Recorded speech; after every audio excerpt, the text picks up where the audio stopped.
आज मैं आपको बताने जा रही हूँ कि अच्छे आंसर्स दिखते कैसे हैं या अच्छे आंसर्स लिखने के लिए क्या होना चाहिए, क्या स्किल होनी चाहिए। तो लेट्स गेट स्टार्टेड कि एक सटीक उत्तर होता कैसे है। फॉर एग्जाम्पल जैसे 2 नंबरों का प्रश्न है, अवकेंद्र क्या है, 15 शब्दों में उत्तर देना है।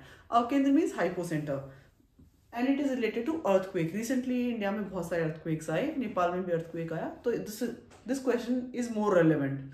तो अब बात ये, तो उसकी डेफिनेशन लिखी हुई है और यहाँ बिकॉज 15 शब्दों में ही लिखना है, इतने करीब 10-15 शब्द हो गए हैं और इसी से रिलेटेड एक छोटा सा डायग्राम बना दिया गया है जिसमें धरातल के ऊपर जहां आगे के तरंगें टकराती हैं वो एपिसेंटर, नीचे जो है वो हाइपोसेंटर है, दैट्स अवकेंद्र। तो ये जो हुआ ये अपने आप में एक कंप्लीट क्वेश्चन आंसर है।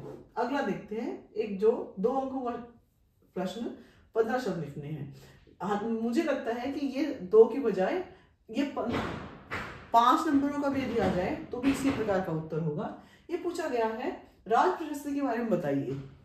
तो राज प्रशस्ति, ये देखिए पहली लाइन में लिखा हुआ है कि राज प्रशस्ति महाराणा राज सिंह फर्स्ट के काल में 1676 ईस्वी में रणछोड़ भट्ट के द्वारा संस्कृत में रचित और राजसमंद झील की नौचक्की की पाल पर उत्कीर्ण विश्व की सबसे बड़ी प्रशस्ति है। तो इस एक सेंटेंस के अंदर 6 इंपॉर्टेंट फैक्ट्स लिख दिए गए। कौन से फैक्ट्स? पहला तो ये राज सिंह फर्स्ट, दूसरा फैक्ट 1676, तीसरा रणछोड़ भट्ट, चौथा संस्कृत में, पांचवा राजसमंद झील की नौचक्की की पाल और छठा ये कि दुनिया की सबसे बड़ी प्रशस्ति है।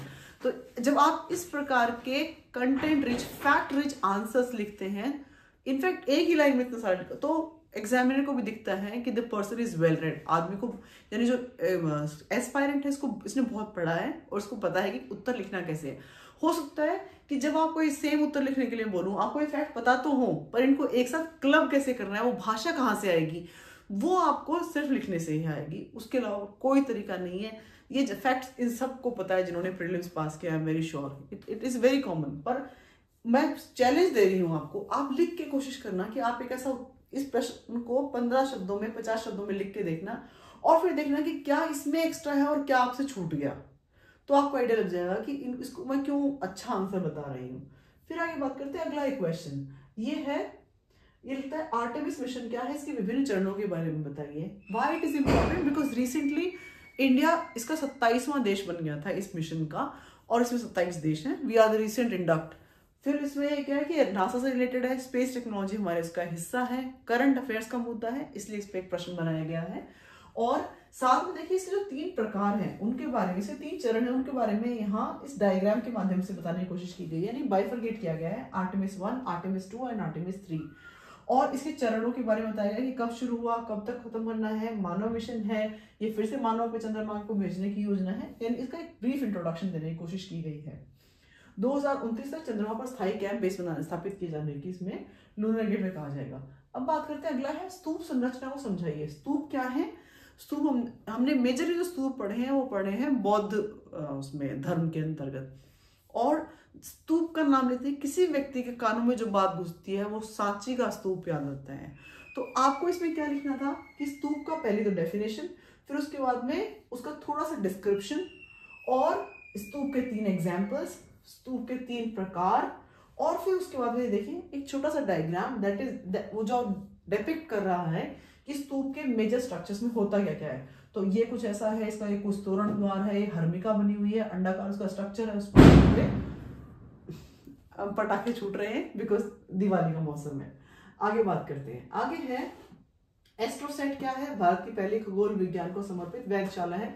यह 2015 में PSLV C30 से छोड़ा गया था और इसके बारे में टिप्पणी लिखने के बारे में सवाल पूछे गए हैं, छोटी छोटी टिप्पणियां लिखी गई हैं और उत्तर बहुत अच्छे लिखे गए हैं। अभी उत्तर लिखे किसने, मुझे किसने भेजे? भाई मेरे पास लिखने का टाइम नहीं है, तो मुझे उत्तर किसने भेजे? मुझे उत्तर भेजे बलराम सर ने। बलराम सर के वीडियोस आपने देखा होगा, मेरे चैनल पे भी बहुत सारे अवेलेबल हैं और उन्होंने अभी 2021 वाला उनका इंटरव्यू कॉल है और बहुत ही नियर फ्यूचर में उनका इंटरव्यू भी शेड्यूल्ड है। आई एम वेरी श्योर जितनी हिसाब से उनकी तैयारी है और जितना अच्छा वो लिखते हैं उनको एक अच्छी रैंक मिलनी चाहिए, बाकी सब ईश्वर के हाथ में है।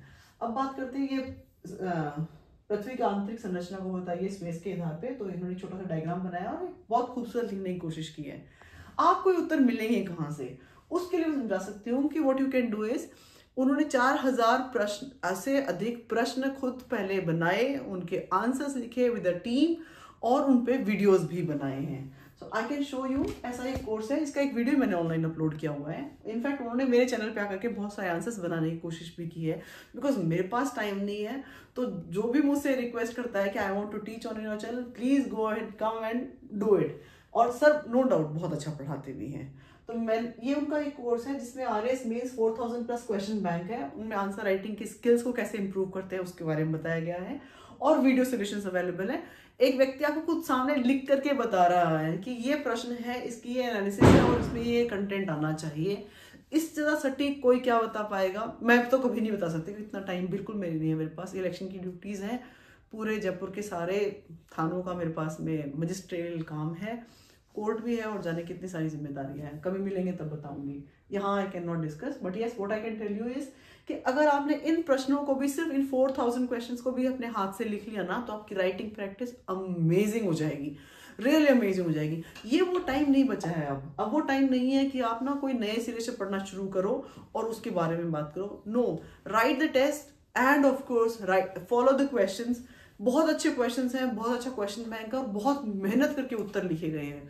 मुझे पूरा यकीन है कि आपको इनसे बहुत फायदा मिलने वाला है। तो आप इस क्वेश्चन, इस जो सॉरी ये नीचे सर गया है, इस पर्टिकुलर कोर्स को सब्सक्राइब कर सकते हैं। उसकी सारी डिस्क्रिप्शन जो है वो नीचे डिस्क्रिप्शन बॉक्स में आपको मिल जाएगी। मुझे बहुत खुशी होगी कि अगर इनको आप पढ़ें और आप उसके बारे में लाइव कमेंट दें कि आपको कैसा लगा। नो डाउट अबाउट इट कि क्वेश्चन और उनके आंसर बहुत सटीक लिखे हुए हैं, और 4000 क्वेश्चंस का मतलब है इतना बड़ा बैंक है जिससे बाहर क्वेश्चन बनने की संभावनाएं लगभग नगण्य है। So with this I have come to the end of the presentation. मैं आप सबकी शुक्रगुजार हूँ, आपने पिछले 2 सालों में मुझे इतना सारा स्नेह दिया है उसके लिए, और ईश्वर अपनी कृपा आपके ऊपर हमेशा बनाए रखे।